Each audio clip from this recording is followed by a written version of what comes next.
మీరు కొత్తగా business start చేయాలనుకుంటున్నారా? మార్చ్ 16, 17 హైటెక్స్ లో ఫ్రాన్సెస్ ఇండియా బిగ్గెస్ట్ ఫ్రో ఎక్స్పో. ధైర్యంగా కలలు కనండి, దాన్ని సాధికారం కోసం కృషి చేయమని దేశమంతా తిరిగి చెప్పారు. ఈరోజు నేను ప్రత్యేకంగా మహిళా శక్తిని గుర్తించి, మహిళలకు ఉండే అవకాశాలను గుర్తించి, మహిళల కోసం ఒక ప్రత్యేకమైన కార్యక్రమం తీసుకొచ్చాం. ఇది మామూలుగా అందరూ కూడా ఇంటర్మీడియట్ చదువుకోవడం, అక్కడి నుంచి పెద్దల ప్రోత్సాహం లేకుండా పోవడం, నిధుల కొరత రావడం, ప్రభుత్వాలు కూడా ఉదాసీనంగా ఉండడం, అంటే వాళ్ళకు ఆలోచనలు ఉన్నాయి, ప్రపంచంలో రాణించే శక్తి ఉంది, ప్రపంచానికి సేవ చేసే నాలెడ్జ్ ఉంది, అదే మరి ఒక కళ కూడా ఉంది వాళ్ళందరికీ. కానీ ఆ కళలు సాధికారం కావాలంటే ఎక్కడికక్కడ ఆర్థిక ఇబ్బందులు, కుటుంబంలో నిరుత్సాహం, చదివించాలంటే ముందుకు రాకుండా పోయే పరిస్థితి వస్తూ ఉంది. అందుకే ఈ కార్యక్రమంలో మీరు చూస్తే మొత్తం ఎవరైతే ఆడపిల్లలు చదువుకోవాలనుకుంటారో గవర్నమెంట్ స్కూల్స్ కానీ గవర్నమెంట్ ఇచ్చే స్కాలర్షిప్లని తీసుకుంటూనే ఇంకా బాగా చదువుకోవాలి, లేకుంటే శిక్షణకి వెళ్ళాలి, స్కిల్ డెవలప్మెంట్కి వెళ్ళాలి, అదనంగా నాలెడ్జ్ నేర్చుకోవాలి అనుకునే ప్రతి ఒక్కరికి ఎంత డబ్బులైనా తీసుకొని చదువుకునే విధంగా తెలుగుదేశం పార్టీ ఒక కార్యక్రమాన్ని తీసుకొచ్చాం. దీనివల్ల వాళ్ళందరూ బ్యాంకు లోన్ తీసుకుని స్వేచ్ఛగా వాళ్ళు చదువుకునే అవకాశం వస్తుంది. ఏదో స్కాలర్షిప్లు అంటే ఒక 10 కోట్లు 20 కోట్లు ఇవ్వడం, మధ్యలో దాన్ని నిలిపేయడం, వీళ్ళు చదువుకు ఆపేసే పరిస్థితికి వస్తున్నారు. ప్రపంచంలో బ్రహ్మాండమైన అవకాశాలు ఉన్నాయి. నాకు ఒక విశ్వాసం కూడా ఉంది. 25 సంవత్సరాల కంటే ముందు ఇచ్చిన విజన్ ఈరోజు ప్రపంచం మొత్తం తెలుగు కమ్యూనిటీ హైయెస్ట్ పరికారం ఉంది.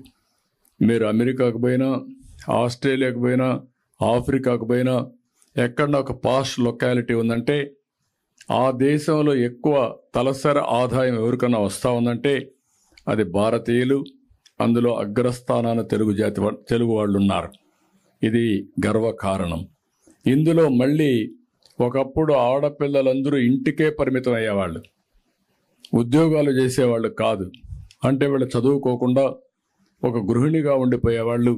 ఈరోజు మగవారితో సమానంగా ఆడపిల్లలు పనిచేసే పరిస్థితికి వచ్చారు. నేను చాలా మందిని అనేక సందర్భాల్లో ఇంటర్వ్యూ చేశాను, ఎంక్వైరీ చేశాను. భార్య భర్త ఇద్దరు ఐటీ ప్రొఫెషనల్స్ అయితే ఎవరికి ఆదాయం ఎక్కువ వస్తుందంటే పోటీ పడి సంపాదించే పరిస్థితికి వచ్చారు. ఒక విధంగా చెప్పాలంటే చాలా మందిని చూసినప్పుడు మగ పిల్లల కంటే ఆడపిల్లలకే ఎక్కువ ఆదాయం వస్తూ ఉంది.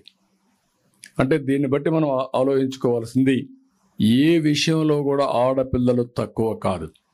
కానీ వాళ్ళకు మెరుగైన అవకాశాలు ఇవ్వడం, రైట్ టైంలో వాళ్ళని ప్రోత్సహించడం, వాళ్ళని ఎక్కడికక్కడగానే ఎంకరేజ్ చేయగలిగితే బ్రహ్మాండంగా విజయాలు సాధించే పరిస్థితికి వస్తారు.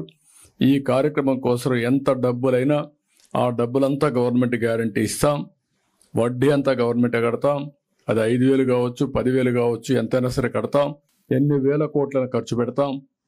ఆ పెట్టుబడి రాష్ట్ర భవిష్యత్తు కోసం పెట్టే పెట్టుబడి, ఆడబిడ్డల భవిష్యత్తు కోసం ఖర్చు పెట్టే పెట్టుబడి. ఈ పెట్టుబడి వల్ల ఒక ఆత్మవిశ్వాసం వస్తుంది. స్కిల్ డెవలప్మెంట్ కూడా సైమల్టేనియస్గా ఇప్పటి నుంచే ఈ హై స్కూల్లో ఉన్నప్పుడే పిల్లలు ఒక ప్లానింగ్ చేసుకునే అవకాశం వస్తుంది. నేను పెద్ద అయితే ఈరోజు మనం చూస్తున్నాం. ఒకప్పుడు నేను ఐటీ చదువుకోమంటే అందరూ నవ్వారు. ఐటీ ఏంటి అని మాట్లాడేది, అదేంటి, అది ఎక్కడుందని మాట్లాడారు. ఆ రోజు నేను ప్రపంచం అంతా తిరిగి చెప్పాను, ఐటీ వల్ల మీ జీవితాల్లో మార్పు వస్తుంది. మీ పిల్లలకి ఎంత భూమి ఇస్తారనేది ముఖ్యం కాదు, ఎంత డబ్బులు ఇస్తారనేది ముఖ్యం కాదు, ఎంత బాగా చదివిస్తారనేది చాలా ముఖ్యం. ఆ చదువు వాళ్ళ ప్రయోజకులు చేస్తుంది. మీరిచ్చే ఆస్తి కంటే 100 లక్ష రెట్లు ఆస్తి సంపాదించే శక్తి, మేధోశక్తి విద్య వల్ల వస్తుందని చెప్పేవాడిని. దాంతో చాలామంది ఊర్లో నుంచి, పల్లెటూరులో నుంచి టౌన్కి వచ్చి అక్కడ పిల్లల్ని చదివించడం మొదలుపెట్టారు. ఆ పెట్టుబడి ఈరోజు బ్రహ్మాండంగా ఉపయోగపడి వీళ్ళు విదేశాలకు సెటిల్ అయ్యి అక్కడ డబ్బులు సంపాదించి ఆ డబ్బులు ఖర్చు పెట్టి ఇంట్లో ఇల్లంతా, ఊర్లో ఇల్లు కట్టడం, పేరెంట్స్కి ఒక కారు తీసేయడం, వాళ్ళు కూడా హాలిడేస్ రావడం, ఇంట్లో వాళ్ళతో గడపడం, ఇలాంటివన్నీ జరిగే పరిస్థితి వచ్చింది.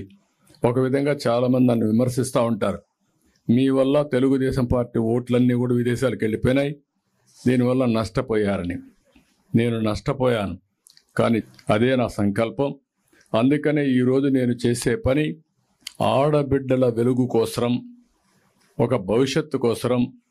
భవిష్యత్తులో ఎక్కడ పోయినా ఒకప్పుడు మీరు చూస్తే నేను ఆ రోజు చదువుకోమంటే కూడా ఆడపిల్లల పెళ్ళిళ్ళు చేయాలంటేనే అది ఒక సమస్యగా తయారయ్యేది.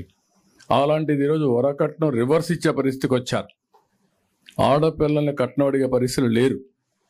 ఏ తల్లి అయినా సరే, ఏ తండ్రి అయినా సరే, నేను అడుగుతున్నా, ఒకే క్వశ్చన్ అడుగుతున్నా, ఆడబిడ్డల పరిస్థితి 25 సంవత్సరాల కంటే ముందు ఎట్లుంది, ఈరోజు ఎట్లుంది, మీ గుండె మీద చేసుకొని చెప్పమని కోరుతున్నా.